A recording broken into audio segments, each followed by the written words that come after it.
Hello and welcome to Manual Education. In this video, we will be seeing a detailed paper solution of NCHM-CT JEE 2021 Logical Reasoning section. So guys, if you are preparing for NCHM-CT JEE and targeting top IHM colleges, then you can join us. We provide live coaching, classroom coaching, books, shortcut tricks, and we also conduct your doubt sessions. We have topic test, mock test, and an ocean of over 10,000 plus questions. Besides, we also keep you connected to your mentors on a WhatsApp group wherein you can ask your doubts as and when they arise. So guys, you can book your seat with us right now by calling us on 8828581454 for live and online coaching. And if you wish to take a classroom coaching, then we have our centers in Mumbai at Dadar, Borivali and Vasai. You can book your seats by calling us on this number. For any more information related to NCHM-CT, you can log into our website. So guys, I know out there are many paper solutions available, लेकिन in this session I am going to provide you shortcut tricks. I know detailed solutions तो आपको कहीं पे भी मिल जाएंगे, लेकिन exam में हमें ये क्वेश्चंस 20 to 30 सेकेंड्स में सॉल्व करने होते हैं. तो how do we solve it in 20 to 30 seconds, इसके शॉर्टकट ट्रिक्स क्या है, ये सब हम डिस्कस करेंगे आज के वीडियो में. So do watch the video till end, and if your friends are preparing for NCHM-CT JEE, then make sure कि आप ये वीडियो उनके साथ भी शेयर करें ताकि उनको भी इस वीडियो से हेल्प हो जाए. So without further delay, let us get started. Our first question is from alphabet test. So AENMQZ, तो ये सीरीज़ है, लेटर सीरीज़ बोल सकते हैं हम इसे. तो ये सीरीज़ क्या है, AENMQZ. Now always watch the sequence. ठीक है, अब यहाँ पे देखो, ए के बाद फर्स्ट टू फर्स्ट लेटर देखना होता है. ए के बाद एम आने में कितने लेटर्स जाते हैं. So A is number 1, M is number 13, मतलब +12 हुआ है, राइट. नाउ एम से सी में कितना हो रहा है, तो एम इज़ 13 एंड सी का नंबर इज़ 3, मतलब -10. सो +12 हुआ है, फिर -10 हुआ है, फिर आगे क्या होगा, तो आगे वापस +12 होगा.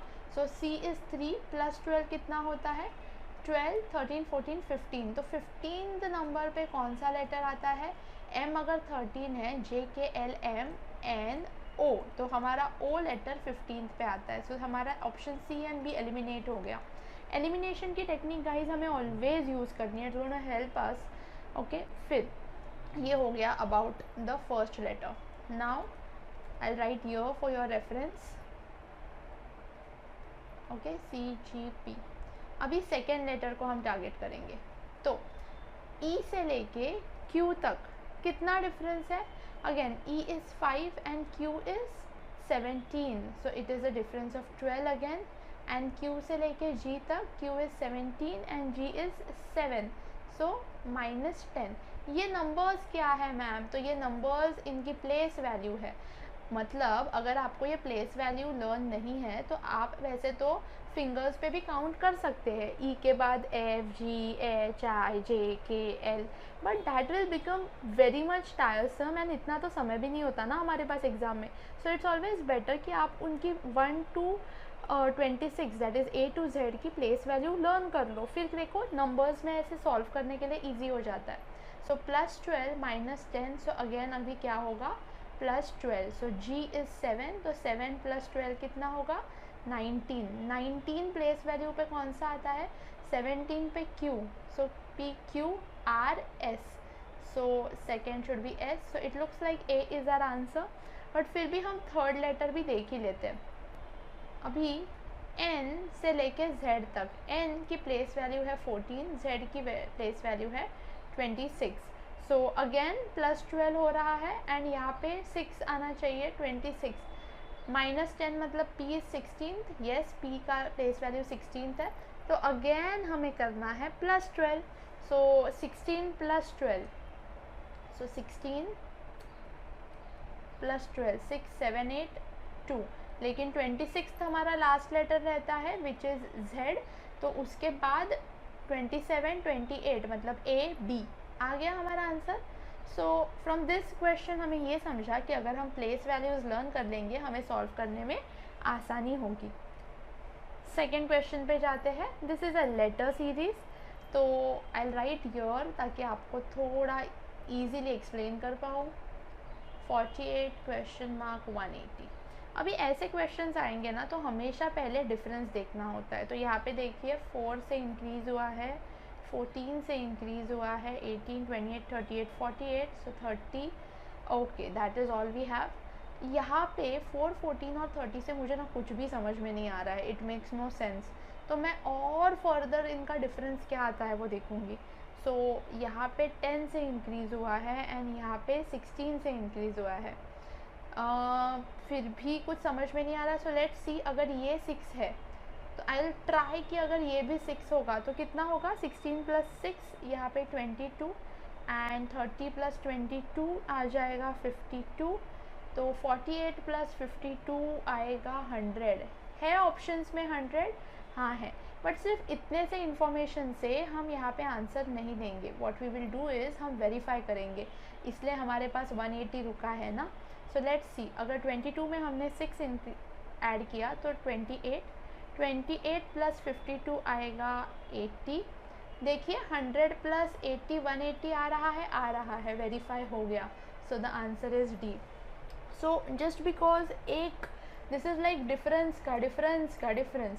तो जस्ट बिकॉज एक लेयर में अगर हमें कुछ आंसर नहीं मिला, you don't have to stop और give up, you have to keep on trying guys. कहीं ना कहीं आंसर मिल जाएगा.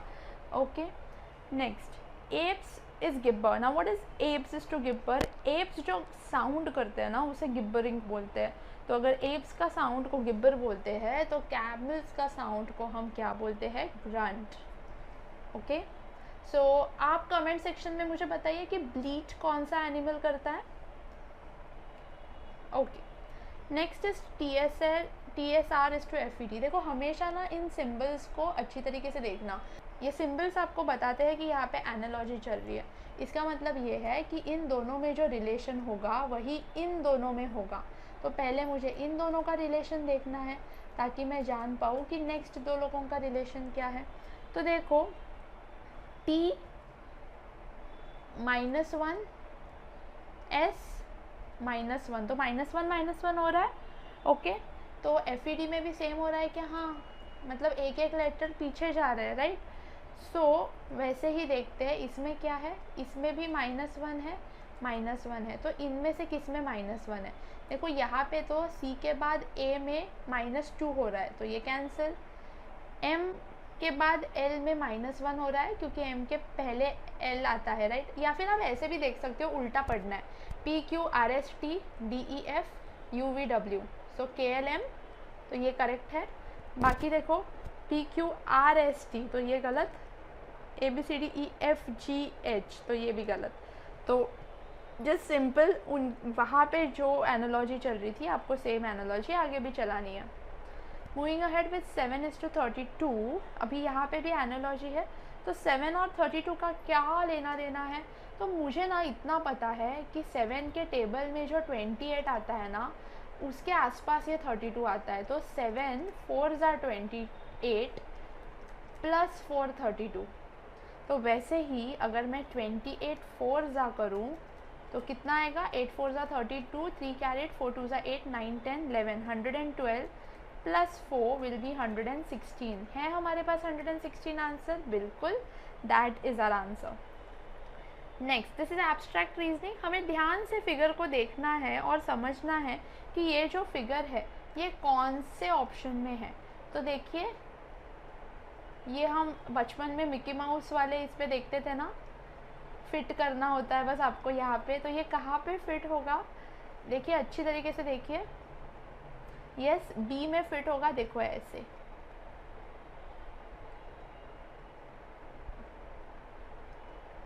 अंडरस्टूड.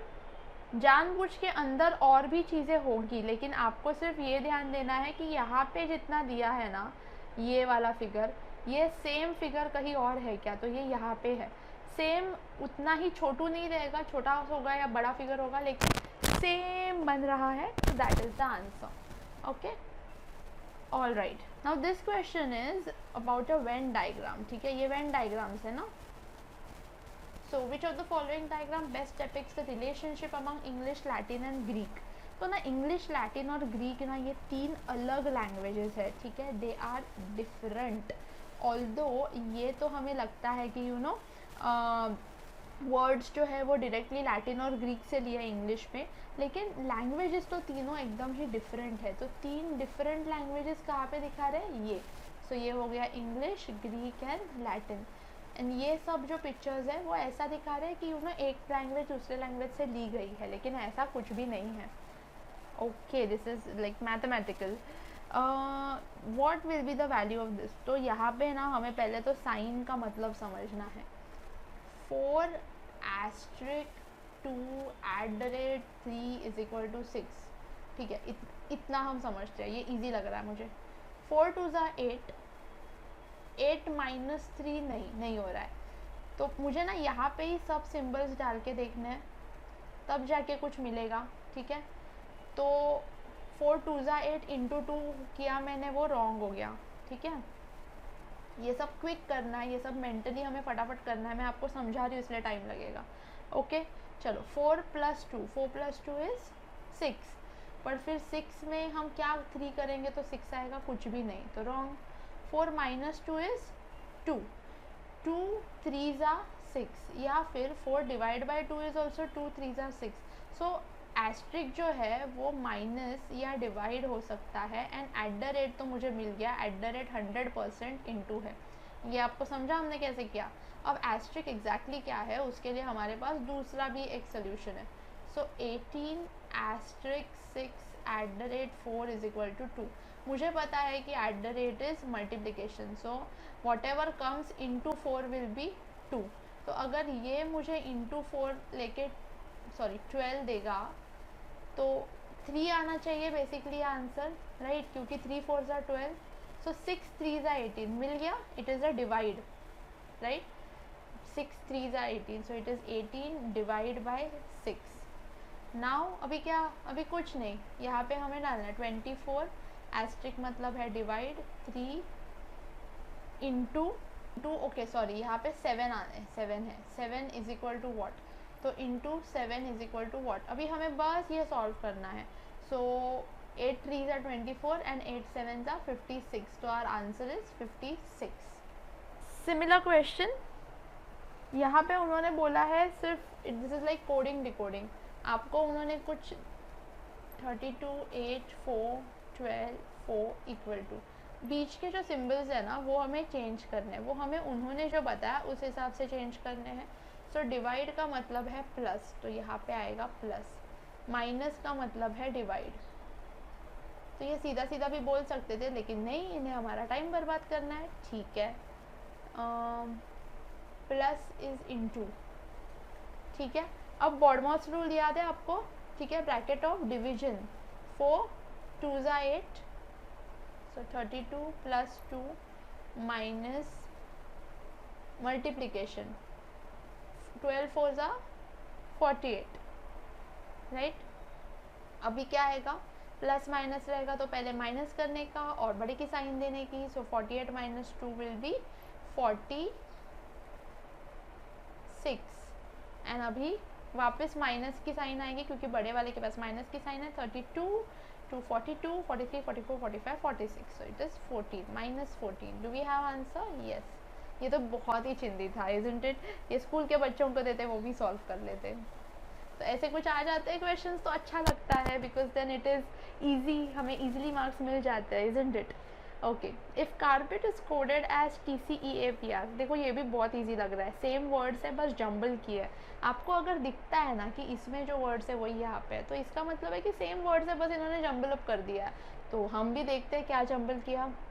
तो ये मेरा फर्स्ट लेटर जो है वो सेकेंड प्लेस पे गया, लास्ट लेटर जो है वो सेकेंड, तो इन्होंने क्या किया देखो, कारपेट, TCEAPR, ओके। अभी ये इधर एंड लास्ट वाला जो है वो घुमा के इधर, बर, ये इधर, ये वाला घुमा के यहाँ पे बर, फिर R यहाँ पे और ये P वाला घुमा के यहाँ पे, ठीक है। So again we will do the same with nationality. फिर मैं क्या करूँगी, सबसे पहले लूँगी लास्ट वाला वर्ड एल, फिर मैं लूँगी फर्स्ट वाला वर्ड एन, फिर वापस लास्ट वाला वर्ड ए लेटर, फिर ए, राइट, एल एन ए, बस हो गया, अपने पास एग्जाम में टाइम नहीं है, इतना मिल गया, मार्क करो, आगे बढ़ो। Arrange them as per the dictionary by choosing the correct alternative.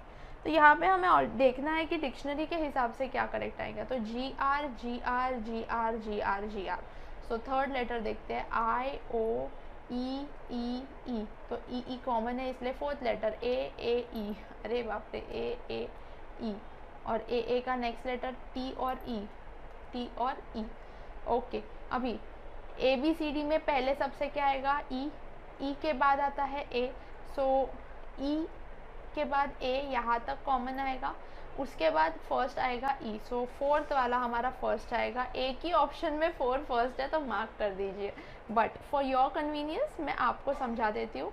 तो इसलिए ये फर्स्ट आएगा, क्योंकि मैंने क्या किया, मैंने देखा कि इन सब में सबसे पहला ई आता है, और फिर इन तीनों में सबसे पहले ए आता है, फिर इसलिए अभी दोनों में भी ए है तो मैं नेक्स्ट इस पे गई तो नेक्स्ट में ई पहले आता है, फिर ये सेकेंड नंबर पे आएगा, right. So it will be 4 3।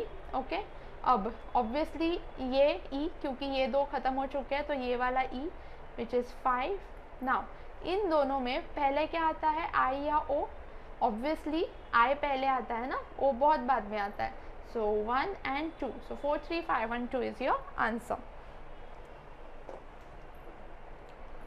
Next, which of the given figure completes the given figure.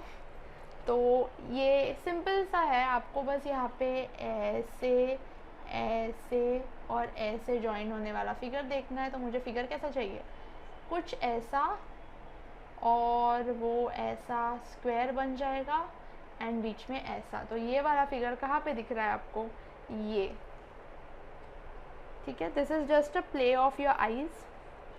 1 4 2 3 2। Okay, देखो ये बहुत इजी रहता है। ऐसे कुछ आता है तो बेचारे बच्चे सोच में रह जाते हैं कि पता नहीं क्या है, लेकिन इट इज़ इजी, ठीक है। यहाँ पे देखिए 1 2 स्किप किया 3। ओके, फिर यहाँ पे क्या हुआ, मतलब +2 हुआ, राइट। फिर यहाँ पे देखो 4 -2 हुआ। तो नेक्स्ट में क्या होगा, कुछ ऐसा ही हमारा एक फर्स्ट क्वेश्चन था ना, +2। सो 2 + 2 will be 4। So the answer is 4। Okay, missing number, yes. तो हमें सबसे पहले देखना है कि इन तीनों में आपस में क्या रिलेशन है भैया। तो क्या रिलेशन हो रहा है यहाँ पे, 6 क्या, लेट्स सी, 25 + 17 कितना आता है, 42। 42 6 7 ज़ा 42। Okay, so 42 divide by 6 is 7। Same आ रहा है क्या, आगे भी देखते हैं। 38 18 8 2 ज़ा 16 3 4 5 56 डिवाइड बाय 8 8 7 ज़ा 56। हाँ, समझ में आ गया आपको। तो अभी हमें आगे क्या करना है, 89 16 9 10 11 12 13 14 15 5 1 कैरिड 8 9 10 105 डिवाइड बाय कितना होगा, तब जाके आंसर आएगा 7। तो इसको ही 7 से डिवाइड कर लो तो आपको आंसर आ जाएगा। 7 1 ज़ा 7 8 9 10 7 5 ज़ा 35 15। तो ना अभी ये मैंने जो ट्राई भी किया था वो करेक्ट भी आ गया, लेकिन ऐसा हो सकता है कि आप कुछ ट्राई करें और आपको शायद एकदम से करेक्ट ना आए, तो आपको ये सोचना होता है। Also the more number of questions you solve ना, उतना आपका दिमाग ट्रेन हो जाएगा पढ़ने में और समझने में। Now this is a critical reasoning question, statement and assumption. सबसे पहले स्टेटमेंट दी है, only good singers are invited. Only good singers are invited in the conference. No one without sweet voice is a good singer. मतलब सिर्फ अच्छे singers को बुलाया जाता है, कोई भी जिसका वॉइस अच्छा नहीं, स्वीट नहीं है, उसको अच्छा सिंगर नहीं माना जाता। तो इससे हम क्या अज्यूम कर सकते हैं, इससे हमें क्या समझता है कि गुड सिंगर्स को बुलाया। So all invited singers have sweet voice. हाँ, क्योंकि जिसका वॉइस स्वीट नहीं वो गुड नहीं, और सब गुड लोगों को बुलाया, सो ये करेक्ट है। Okay, Those singers who do not have sweet voice, मतलब वो गुड नहीं और उनको बुलाया नहीं, are not invited. Perfect. So both 1 and 2 follow. Simple सी बात है, समझिए कि उन्होंने क्या बोला है और उससे कंक्लूजन्स निकालिए. Okay, alright. The next question is, John in the morning started walking towards north and then turned towards opposite side.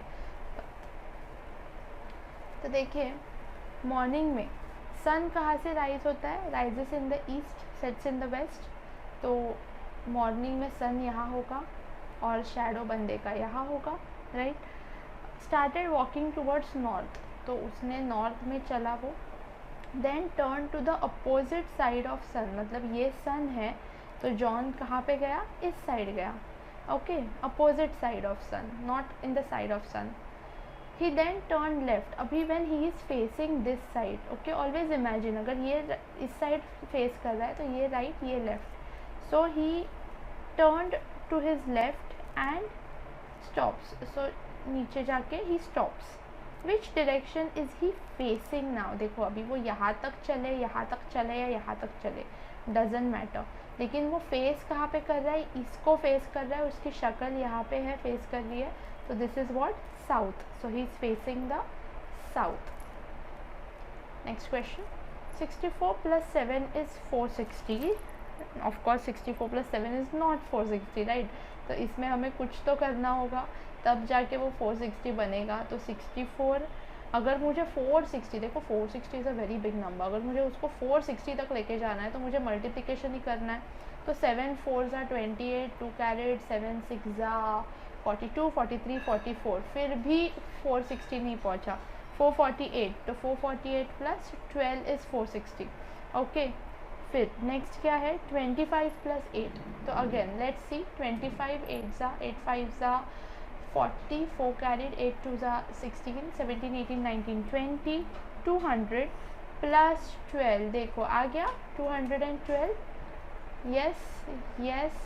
सो 43 + 8 क्या? अभी आपको पता है क्या करना है? इंटू करना है एंड प्लस करना है. सो 43 × 8, 8 3s are 24, 2 carried, 8 4s are 32, 33 34, 344 + 12 will be 4 5 6, 4 + 1 5, 356. yes, we have the answer. बहुत ही easy पेपर आता है रीजनिंग का, isn't it? In a certain code language, approach is coded as Chopra. Okay, again यहाँ पे ध्यान दीजिए, द लेटर्स जो दिए गए ना गाइज, वो सब लेटर्स जो है वो सेम है. मतलब अपने को कुछ प्लस माइनस नहीं करना है, हमें सिर्फ उसी लेटर को जंबल करना है. तो देखते क्या हुआ है exactly. Okay, APPROACH, and what's the answer? चोपराप. ओके, अब ये AP मुझे यहाँ पे भी दिख रहा है, यहाँ पे भी दिख रहा है, तो एक तो यहाँ पे गया या फिर यहाँ पे गया. ओके, फिर PR I can see your. So I think अगर ये AP यहाँ पे गया है, ओके, तो ये PR यहाँ पे गया है, राइट. फिर ये OA यहाँ पे गया है एंड ये CH यहाँ पे गया है. ठीक है, तो अभी क्या आप देख सकते हो कि एग्जैक्टली हुआ क्या है, राइट. अभी आपको ये अच्छी तरीके से समझ में आ रहेगा कि एग्जैक्टली व्हाट हैज़ हैपेंड. तो हमें सेम करना है. पहले के जो लेटर्स है RE वो एंड में आने चाहिए, तो एंड में RE एक ही जगह पे है. I will mark this. बात ख़त्म.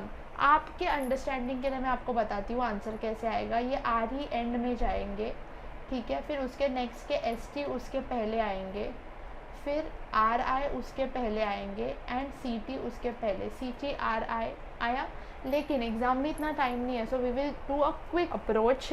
वर्ड भी सेम है, हम एकदम क्विक देखेंगे, शॉर्टकट में देखेंगे, जहाँ पे भी हमें आंसर मिल जाएगा हम आगे बढ़ जाएंगे. ठीक है. ऑल्सो यहाँ पे ना गाइस, फर्स्ट लेटर चेक करने से कुछ नहीं होता, सिर्फ 2 चीज़ें एलिमिनेट हो जाती है. देखो लास्ट लेटर सबके अलग अलग है, तो it will always be wise कि आप लास्ट एंड क्या हो रहा है यहाँ पे. AP ये आ रहा है, ये देखो और बात ख़त्म करो. नाउ ऑड वन आउट देखना है हमें, ठीक है. AEFJ KOPG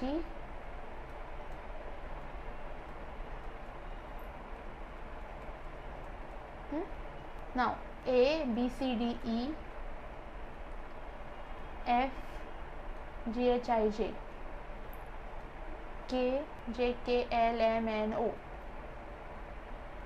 P Q R S T। Perfect. देखो ये तो दोनों सेम है, मतलब इन दोनों में से कुछ तो ऑड मैन आउट है। अगेन राइट, ये कैसे आया मैम? Z उसके बाद A B C D वैसे, तो E F G H I, यहाँ पे I चाहिए था, फिर यहाँ पे J चाहिए था, फिर K L M N, this should have been the answer. लेकिन ये कुछ अजीब हो रहा है, यहाँ पे +4 नहीं तो +3 +1 +4 हो रहा है। That is why this is your odd man out. Again find the odd man out. कितने ऑड मैन आउट चाहिए आपको? 81 243, क्या रिश्ता है 81 और 243 का? देखो 1 3 ज़ा 3, 8 3 ज़ा 24, शॉर्टकट। सो विच मीन्स 81 3 ज़ा 243, ओके। 16 4 ज़ा 64 होता है, तो देखते हैं आगे। 4 3 ज़ा 12, 2 1 कैरिड, 6 3 ज़ा 18 +1 19, तो ये इंटू 3 है। 25 का तो इंटू 3 आपको पता है, तो यहाँ पे साफ साफ दिख रहा है कि बी आंसर है। Find the odd one out. Okay, distinguish, scatter, differentiate, classification. देखो डिस्टिंग्विश करना मतलब दो चीज़ों में डिफरेंस निकालना, डिफरेंशिएट भी वही है, दो चीज़ों को अलग अलग करना, क्लासीफाई करना भी वही होता है। स्कैटर करना इज़ नॉट दो चीज़ों को अलग करना, स्कैटर करना इज़ बिखेरना। So B is our answer. Okay, replace asterisk sign and to balance the following equation. Okay, correct combination 8 8 1 7 8। ओ हो। ओके, देखो गाइज हम एक एक स्टेप लेके ट्राई करेंगे, ठीक है। तो सबसे पहले में क्या है, फर्स्ट ऑप्शन क्या है, इनटू। देखो मैं ये वाला ऑप्शन चूज कर रही हूँ, ठीक है। Into divide plus. Now of course divide BODMAS ना, पहले डिवाइड होगा, सो 1 8 ज़ा 8, फिर मल्टीप्लिकेशन 8 8 ज़ा 64, बट 64 + 7 तो 8 नहीं होता, सो हमारा फर्स्ट ऑप्शन गलत। ये समझ में आया? ये मैं आपको समझाते टाइम ऑब्वियसली स्लो समझाऊंगी, लेकिन आप जब सॉल्व करोगे तो ये आपको फटाफट करना है, ठीक है। इतना पूरा स्टेप बाय स्टेप करने की भी ज़रूरत नहीं है, अगर आप दिमाग में कर सकते हैं तो वेल एंड गुड। बस बॉडमॉस रूल मत भूलना, ठीक है, ऐसा लाइन में मत जाना। ओके, अगेन सेकेंड वाले में भी दिस विल बी 8 8 7 ज़ा इज़ 56 एंड 8 + 56 भी 8 नहीं होगा, सो सेकेंड ऑप्शन भी हमारा cancel, wrong. Third option divide into plus, 8 1 ज़ा 8, 1 × 1 is 1, 1 × 1 is 1 and 1 + 7 is 8, so you know कि हमारा ऑप्शन थर्ड है, ठीक है। फिर भी फोर्थ ऑप्शन कैसे गलत है वो मैं आपको बता देती हूँ।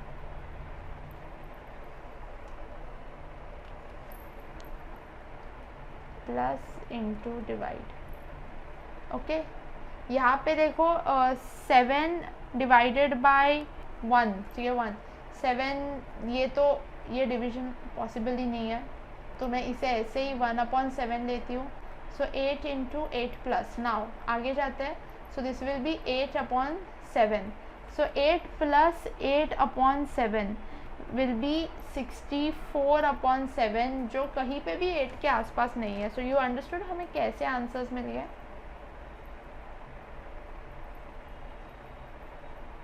Okay, all right.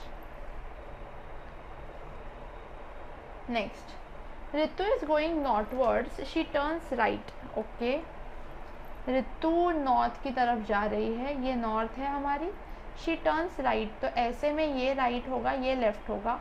सो वो राइट में टर्न करके move to some distance and again turns to a right, तो लेट्स से यहाँ तक गई, अभी उसका राइट ये होगा, लेफ्ट ये होगा। ऑलवेज इमेजिन एज इफ आप गाड़ी चला रहे हो, तो राइट कौन सा होगा, ये, and again turns to her right. After she move some distance she turns to her left. अभी यहाँ से उसका ये राइट हो जाएगा अपोजिट एंड ये लेफ्ट, ठीक है, नॉर्थ में जो होता है ना उसके opposite. Okay, now she will move to her left. Now the question is in which direction is she going now. ये डायरेक्शन कौन सा है गाइज? देखो डायरेक्शंस हमारे ऐसे होते हैं, नॉर्थ, साउथ, ईस्ट, वेस्ट. तो बंदी कौन से डायरेक्शन में जा रही है? ईस्ट में. सो the answer is east. In the row of students, Anil is 7th from the left while Sunil is 18th from the right. So let's say this is Anil who is 7th from your, and this is Sunil who is 18th from your. Okay, both of them interchange the position. मतलब अभी यहाँ पे अनिल आ गया, यहाँ पे सुनील आ गया. Anil becomes 21st from left. तो अभी यहाँ से ना अनिल 21st बन गया. तो आपको इस वाले पोजीशन के बारे में इंफॉर्मेशन मिल गई कि ये जो भी पोजीशन है वो राइट से 18th है और लेफ़्ट से 21st है. सो अब हम हमारा फॉर्मूला लगाएंगे टोटल नंबर ऑफ स्टूडेंट्स के लिए. Total is equal to left plus right -1. सो लेफ़्ट साइड से है 21st, राइट साइड से है 18 -1. -1 हम क्यों ले रहे हैं? क्योंकि हम इसी प्लेस को डबल काउंट कर रहे हैं, राइट, लेफ़्ट और राइट दोनों साइड से, इसीलिए. So what will be our answer? Our answer will be 38. So do we have that option? Yes. So our answer is A. आगे बढ़ते हैं. Pointing to a photograph, a man said, "I have no brother or sister, but the man's father." So if the photograph वाला man के father is my father's son. Okay. So ये जो है ये देखिए मैन के फादर के सन है. तो मैन के फादर के ही अगर ये सन है, बट इस मैन को तो भाई या बहन नहीं है, मतलब यही मैन है, right, because this person, the photograph वाले पर्सन का father is the man's father's son and the man has no brother और sister. So he is the man itself. So photograph किसकी है? तो इस मैन के बेटे की फोटोग्राफ है. सो सन और डॉटर, लेकिन यहाँ पे सिर्फ सन का ऑप्शन है. So the answer will be his son. Now critical reasoning का क्वेश्चन है यहाँ पे. In a one day cricket match the total runs made by a team were 200. Out of this 160 runs were made by spinners. So total 200 runs हुए थे and 160 spinners ने किए थे. Now see 80% of the team. इससे हम क्या conclude कर सकते हैं? सो ऑब्वियस कंक्लूजन से हम कंसिडर करेंगे. कुछ भी कंक्लूजन्स अगर कंक्लूजन डायरेक्ट नहीं है then that conclusion we are not going to consider. 80% of the team consist of spinners. Can we conclude कि इसका मतलब है 80% टीम स्पिनर्स की है? ऐसा कुछ भी नहीं है. Any spinner can make an number of runs. ठीक है. सो 160 के 160 रन्स एक पर्सन ने भी बनाए हो सकते हैं. सो मतलब that is a possibility, isn't it? So this is wrong. The opening batsmen were spinners. Now again opening batsman ने ये रन्स बनाए हैं या बाद में जो है उन्होंने बताया, इसके बारे में हमारे पास कोई भी इंफॉर्मेशन नहीं है. तो दोनों भी कंक्लूजन्स जो है वो गलत है. So neither one nor two follows. Next is the same. The old order changed yielding place to new, which means that old order चली गई एंड न्यू ऑर्डर आ गई. So change is the law of nature. ये perfect है, यही इसका meaning है. But discard old ideas because they are old, ये कहीं पे भी नहीं दिया था. So the answer will be only conclusion 1 follows. Next, 5 friends P, Q, R, S and T are sitting in a row facing north. S is between T and Q is to the immediate left of R. S is between T and Q. तो ये T या Q हो सकता है या फिर ये Q और T हो सकता है. Q is to the immediate left of R. अब ये लोग ना नॉर्थ में फेस कर रहे हैं. So of course this is going to be right, this is going to be left. Q R के लेफ्ट में है. तो देखो अगर ये Q होगा तो ये तो S के लेफ्ट में है. So obviously this has to be Q and this has to be T. अगर ये Q होगा तो ये T होगा. एंड अभी Q R के लेफ्ट में है. P is to the left of T. तो इसके लेफ्ट में P है. Who is in the middle? So the final arrangement is P, T, S, Q, R and बीच में कौन बैठे हैं? S भाई साहब. So the answer is A. A series is given with one term missing. Choose the correct alternative from the given one that completes the series. तो हम ना पहले सीरीज़ को ऑब्जर्व करके समझते हैं. X है, फिर 1 2 3 4 5 लाइंस है, एक line x 4 lines, 2 line x 3 line, 3 line x 2 line, 4 line x 1 line. तो आपको समझ में आ रहा है, यहाँ से एक लाइन उठा के यहाँ पे डाली जा रही है एवरी स्टेप में, ऑब्जर्व कीजिए। वापस एक लाइन उठा के डाल दी, यहाँ पे एक लाइन उठा के डाल दी। तो अभी हम क्या करेंगे, जो लास्ट लाइन है वो उठा के यहाँ पे डालेंगे, तो एंड में x आएगा और उसके पहले 4 lines. And the last question which is of abstract reasoning, choose the which of the following figure is the correct mirror image. तो मिरर कहाँ पे होगा गाइज, यहाँ पे ना, तो ऐसे का ऐसे ही होगा, राइट। और ये ग्रे साइड इस साइड आएगी। सो पहले तो ना ये उल्टे वाले गलत है, हमें वाटर इमेज नहीं चाहिए, मिरर इमेज। तो ग्रे साइड यहाँ पे, ब्लैक और वाइट साइड नीचे। बस अभी इन ए और बी में क्या फ़र्क है पता है, ए में ऐसे ऐसे स्ट्रिप्स है और बी में सीधे सीधे स्ट्रिप्स है, बट हमारे इमेज में तो स्लैंटिंग स्ट्रिप्स है। तो वो स्ट्रिप्स क्या सीधे नहीं हो जाएंगे ना, स्ट्रिप्स तो वैसे ही दिखेंगे, मिरर इमेज चल रहा है। So A is the answer. So this is the last one. I hope आपको ये पूरा समझ में आया है। हमने बहुत से शॉर्टकट ट्रिक्स देखे कि डायग्राम कैसे ड्रॉ करना है, डायरेक्शन में हमें डायग्राम कैसे ड्रॉ करना है, रैंकिंग एंड अरेंजमेंट के सम्स हमें कैसे सॉल्व करने हैं, एब्स्ट्रैक्ट में आपकी ऑब्जर्वेशन कैसी होनी चाहिए, कौन से ट्रिक्स यूज़ करने हैं, शॉर्टकट में कैसे सॉल्व करना है, ये तक हमने देख लिया था। So I hope this video was helpful to you. If it was then make sure कि आप अपने फ्रेंड्स के साथ शेयर करें जो NCHM CT JEE के लिए प्रिपेयर कर रहे हैं, ताकि हम उनकी भी हेल्प कर पाए। And if you're preparing for hotel management exams, then you can contact us. We provide live classes and classroom coaching. You can contact us on 8828581455. We have our centers at Borivali, Vasai and Dadar. You can contact us for either classroom coaching or live and online coaching as well. More information about us you can find on our website, and make sure आप हमारे YouTube के channel को subscribe कीजिए, like and share our content on Facebook, follow us on Instagram and join our Telegram channel. All the links are in the description below. Besides this, मैं आपके लिए और links भी description में डाल दूँगी जो कि आपको NCHM के बारे में ज़्यादा information देंगे। We have created videos about NCHM की strategy कैसी होनी चाहिए, या फिर हमें कैसे प्रिपेयर करना है, एंड बहुत सारी इन्फॉर्मेशन हमने आपके एग्ज़ाम के बारे में जो आपके लिए जानना ज़रूरी है एंड आपके लिए नेसेसरी है, उस पर हमने वीडियोस बनाए हैं। तो आपको सर्च ना करना पड़े, इसलिए हम इसे लिंक कर देंगे डिस्क्रिप्शन में। मेक श्योर आप वो भी देखिए एंड आपके फ्रेंड्स के साथ शेयर कीजिए। I hope we were helpful to you, and that was all from our side guys. Will meet in the next video.